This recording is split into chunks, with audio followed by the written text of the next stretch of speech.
J'ai rencontré le père Damien de Molokai par une lecture quand j'avais 15 ans. Père Damien était un prêtre belge qui vivait à la fin du 19e siècle. Il était parti en mission dans le Pacifique, à Honolulu précisément.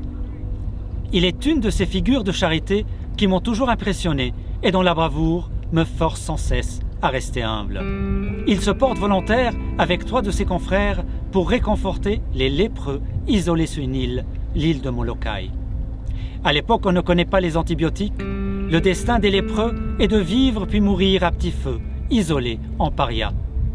La mission à Molokai, qui devait être temporaire, tourne pour Damien en passion de sa vie.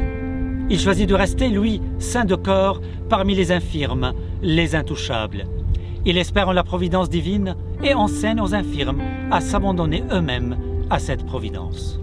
Un jour, en se lavant, il remarque qu'un de ses orteils a pris une teinte.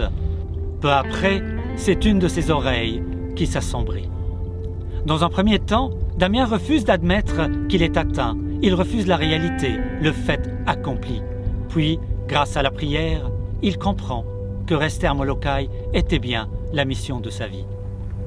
Il écrit à son frère que la Providence l'a assigné à s'endormir dans le Seigneur en souffrant de la même manière que celles et ceux qu'il a servis charitablement et qu'il a aimés profondément, qu'ils soient croyants ou pas. Père Damien nous enseigne la charité dans le moment que nous vivons aujourd'hui, où la proximité des corps, une simple poignée de main, peut être le véhicule de la maladie et parfois de la mort. Père Damien nous apprend à faire face en dépit de nos peurs. Fortifiés par notre foi et en respectant les consignes sanitaires, nous faisons la charité à notre prochain. Au cas où l'un d'entre nous devrait souffrir, sa foi le fortifiera comme elle a fortifié le Père Damien. Notre foi est notre secours dans ces moments d'incertitude et d'inquiétude. Amen.